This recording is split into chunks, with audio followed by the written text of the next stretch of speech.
Dans la maladie d'Alzheimer, tout se joue dans le cerveau au niveau des cellules nerveuses, les neurones. Nous en avons chacun 100 milliards et chaque neurone peut avoir jusqu'à 100 000 connexions avec les autres. Dans un cerveau normal, l'information circule librement entre eux.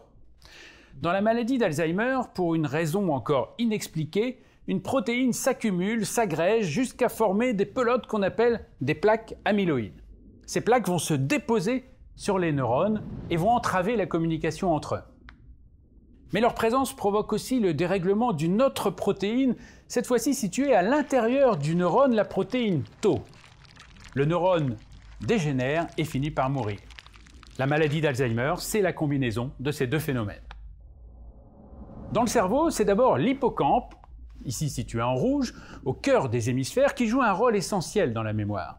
La fabrication des nouveaux souvenirs est de plus en plus difficile, mais une personne malade peut conserver des souvenirs d'enfance très précis tout en oubliant qu'elle a elle-même des enfants. Quand la maladie s'étend dans le cerveau, d'autres zones sont touchées, entraînant des troubles du langage, du raisonnement, de l'humeur, de l'orientation.